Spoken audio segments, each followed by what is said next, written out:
নমস্কার বন্ধুরা, সুশীলা রান্নাঘরে আরও একটি পর্বে আপনাদের সবাইকে স্বাগতম। আমার আজকের রেসিপি কলার পাতায় ছোট চিংড়ি মাছ ভাজা। দেখে নিন আমার আজকের ভিডিও। এখানে আমি 500 গ্রাম মিডিয়াম সাইজের চিংড়ি মাছ নিয়েছি। এবার মাছগুলো বেছে পরিষ্কার করে ধুয়ে নেব।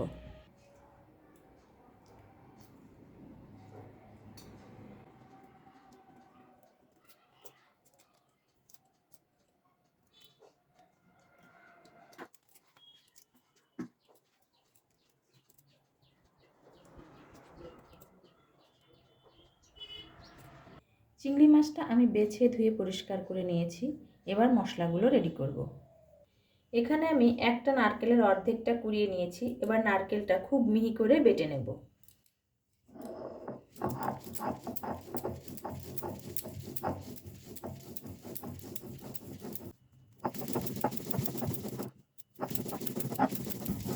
নারকেলটা আমি শিলে বেটে নিচ্ছি, আপনারা চাইলে মিক্সিতেও বেটে নিতে পারেন। নারকেলটা একবার বেটে নিয়েছি। দ্বিতীয়বার বাটার সময় অল্প অল্প করে জল দিয়ে খুব মিহি করে নারকেলটা বেটে নেব।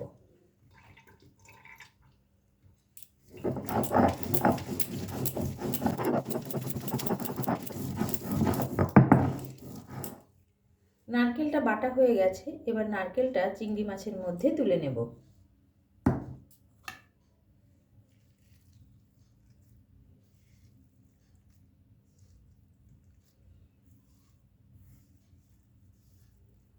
এবার সর্ষেটা বেটে নেব। এখানে নিয়েছি 1 টেবিল চামচ সর্ষে, 4টে শুকনো লঙ্কা, সামান্য পরিমাণ লবণ, দিয়ে দিচ্ছি সামান্য পরিমাণ হলুদ। এবার অল্প অল্প করে জল দিয়ে মশলাটা বেটে নেব।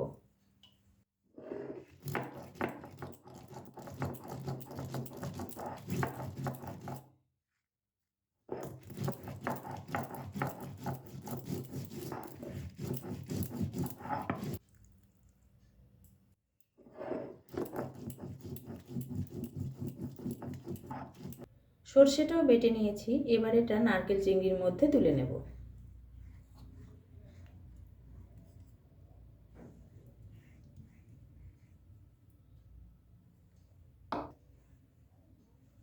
মশলার সঙ্গে চিংড়ি মাছটা এবার ম্যারিনেট করতে হবে। তবে তার আগে দিয়ে দেব স্বাদ মতো লবণ,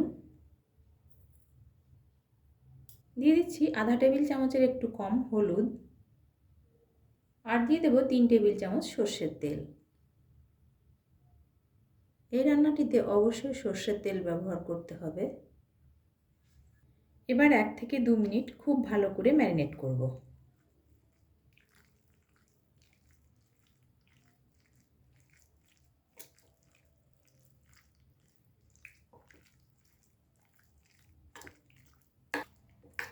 চিংড়িটা ম্যারিনেট করতে করতে একটা উপকরণের কথা ভুলে গিয়েছিলাম।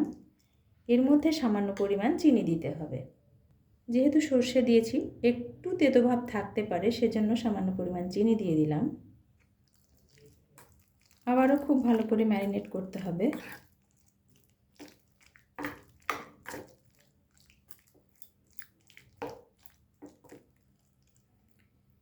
চিংড়িটা ম্যারিনেট করে নিয়েছি। এবার 5 থেকে 7 মিনিটের জন্য ঢাকা দিয়ে রেখে দেব। আর এই সময়ের মধ্যে আমি কলা পাতাটা রেডি করব। কলা পাতার এই সাইডটায় আমি তেল মাখিয়ে নিয়েছি। এবার এর উল্টো সাইডটা আগুনে হালকা করে সেঁকে নেব।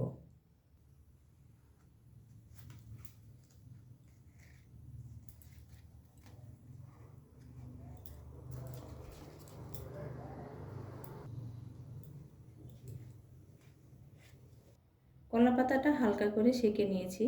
এবার কলা পাতার উপর মাছটা দিয়ে দেব। একটা প্লেটের উপর কলা পাতাটা রেখে নিলাম। এবার কলা পাতার উপর মাছটা দিয়ে দেব।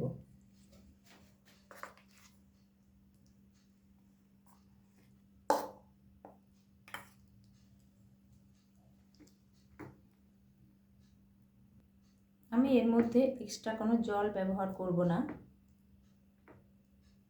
এবার এরকম একটা পুরনো তাওয়া বসিয়ে দিয়েছি। এর উপর দিয়ে দিলাম 2 টুকরো কলা পাতা। এবার আমি কলা পাতায় যে মাছটা রেডি করে রেখেছিলাম সেটা দিয়ে দিলাম।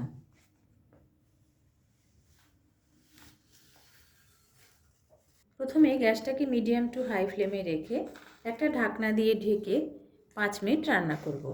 গ্যাসটাকে মিডিয়াম টু হাই ফ্লেমে রেখে 5 মিনিট রান্না করেছিলাম। আপনাদের খুলে আমি একবার দেখাবো। আবারও ঢাকনা দিয়ে ঢেকে এবার গ্যাসটাকে লো টু মিডিয়াম ফ্লেমে রেখে 10 থেকে 15 মিনিট রান্না করব। প্রায় 15 মিনিট আমি রান্না করে নিয়েছি। এবার ঢাকনাটা সরিয়ে নিলাম। এবার মাছটা উল্টে দিতে হবে। এর উপরে দিয়ে দিলাম একটা কলা পাতা। এর উপর একটা প্লেট দিয়ে দিলাম। এবার তাওয়াটা এভাবে ধরে মাছটা উল্টে দেব। তাওয়াটা আবারও বসিয়ে দিলাম। দেখুন নিচের কলা পাতাটা কিভাবে পুড়ে গেছে। আবারও 2 টুকরো কলা পাতা দিয়ে দিলাম।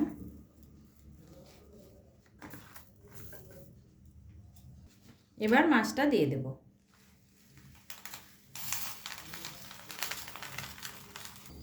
উপরের কলা পাতাগুলো সরিয়ে দিলাম। আবারও ঢাকনা দিয়ে ঢেকে 10 থেকে 15 মিনিট রান্না করব। 15 মিনিট পর ঢাকনাটা সরিয়ে নিলাম। কলার পাতায় ছোট চিংড়ি মাছ ভাজা একদম তৈরি হয়ে গেছে। এবার নামিয়ে নেব।